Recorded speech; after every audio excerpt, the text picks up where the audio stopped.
Kalau saya bilang, hidup kita dikendalikan oleh sesuatu yang bahkan tidak bisa kita lihat. Apakah kamu percaya?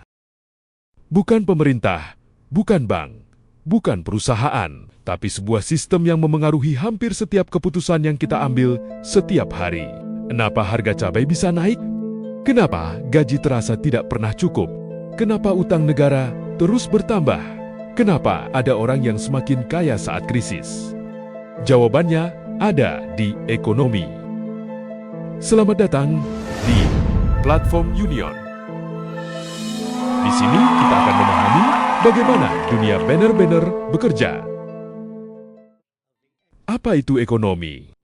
Tampak sederhana, namun pertanyaan ini sebenarnya sangat mendasar. Cara kita menjawabnya akan menentukan bagaimana kita memahami kemiskinan, pekerjaan, pembangunan, kesejahteraan, bahkan politik. Secara etimologis, kata ekonomi berasal dari bahasa Yunani, yaitu oikos yang berarti rumah tangga dan nomos yang berarti aturan atau pengelolaan. Jadi, pada awalnya ekonomi berarti bagaimana mengelola rumah tangga agar seluruh kebutuhan dapat terpenuhi dengan baik. Namun, seiring perkembangan masyarakat, makna ekonomi meluas. Ia tidak lagi hanya berbicara tentang rumah tangga, tetapi juga tentang bagaimana masyarakat mengatur produksi, distribusi, dan konsumsi barang maupun jasa. Banyak buku pelajaran mendefinisikan ekonomi sebagai ilmu yang mempelajari bagaimana manusia mengelola sumber daya yang terbatas untuk memenuhi kebutuhan yang tidak terbatas.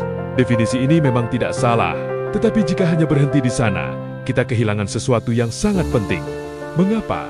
Karena ekonomi bukan sekadar soal kelangkaan.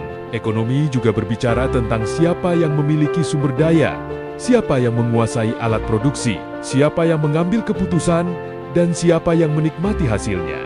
Misalnya, Indonesia adalah negara yang kaya. Kita memiliki tambang, hutan, laut, tanah yang subur, serta jutaan tenaga kerja.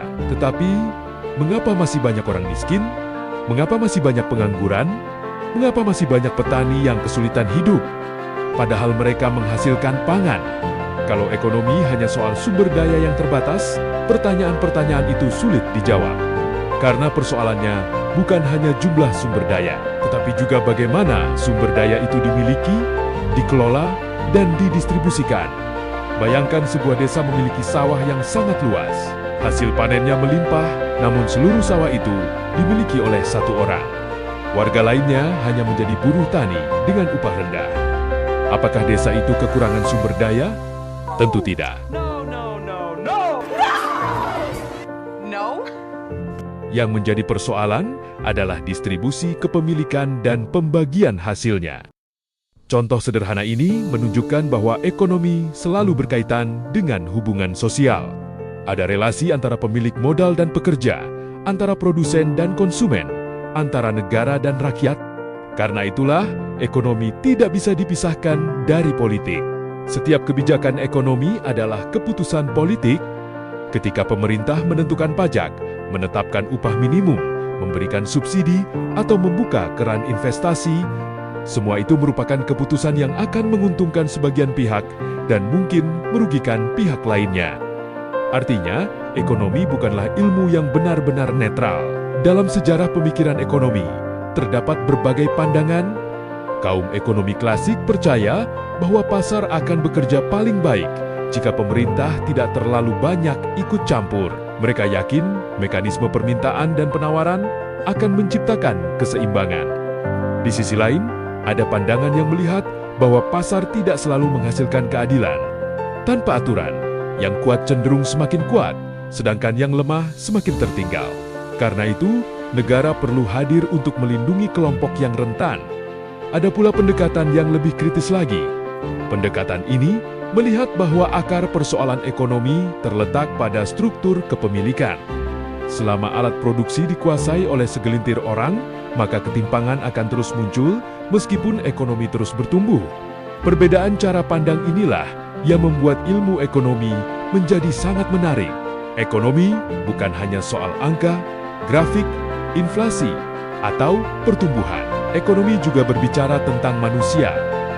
Setiap hari, kita sebenarnya sedang melakukan aktivitas ekonomi. Namun, di balik aktivitas yang tampak sederhana itu, terdapat sistem yang jauh lebih besar. Kehidupan kita sehari-hari selalu terhubung dengan sistem ekonomi yang lebih luas. Karena itu, memahami ekonomi bukan hanya penting bagi mahasiswa ekonomi atau para pejabat.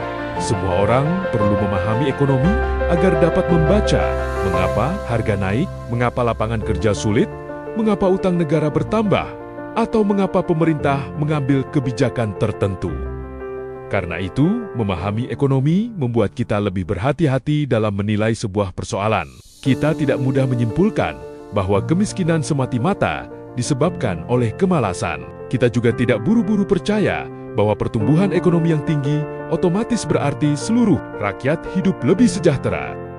Namun, disinilah muncul pertanyaan yang lebih besar. Jika ekonomi begitu dekat dengan kehidupan kita, mengapa seringkali para ahli ekonomi justru berbeda pendapat? Mengapa ada ekonom yang mengatakan pemerintah sebaiknya tidak terlalu banyak ikut campur dalam pasar, sementara yang lain justru meminta negara lebih aktif?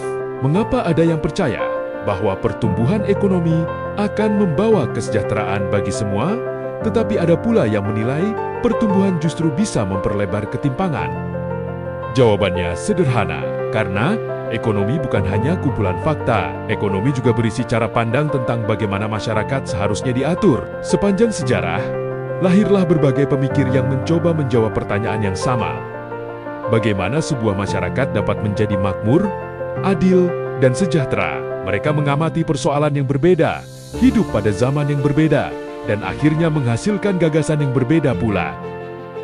Antara sekian banyak tokoh, ada 3 nama yang pemikirannya memberi pengaruh sangat besar hingga hari ini. Yang pertama adalah Adam Smith. Ia percaya bahwa kebebasan individu dan mekanisme pasar memiliki kemampuan untuk mengatur perekonomian secara alami.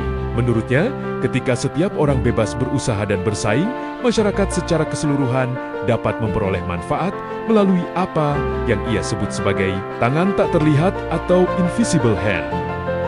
Tokoh kedua adalah John Maynard Keynes. Berbeda dengan Smith, Keynes melihat bahwa pasar tidak selalu mampu menyelesaikan persoalannya sendiri.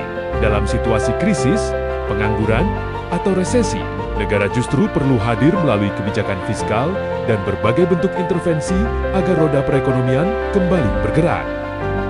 Sedangkan tokoh ketiga adalah Karl Marx. Marx mengajukan kritik yang jauh lebih mendasar. Menurutnya, persoalan ekonomi bukan sekadar bagaimana pasar bekerja atau seberapa besar peran negara, melainkan siapa yang memiliki alat-alat produksi. Selama kepemilikan ekonomi terkonsentrasi pada segelintir orang, ia berpendapat bahwa ketimpangan dan konflik sosial akan terus muncul.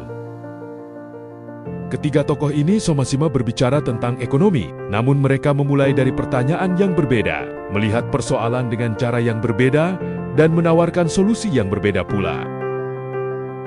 Memahami pemikiran mereka bukan berarti kita harus memilih salah satunya secara mutlak.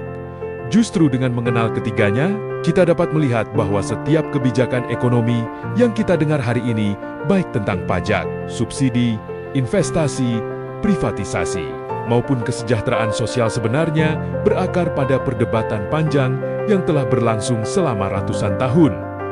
Maka, jika kita ingin benar-benar memahami ekonomi, kita harus mulai dengan memahami kerja. Apa sebenarnya yang dimaksud dengan kerja?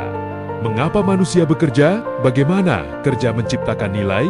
Dan mengapa di tengah kemajuan teknologi, kerja tetap menjadi pusat dari kehidupan ekonomi?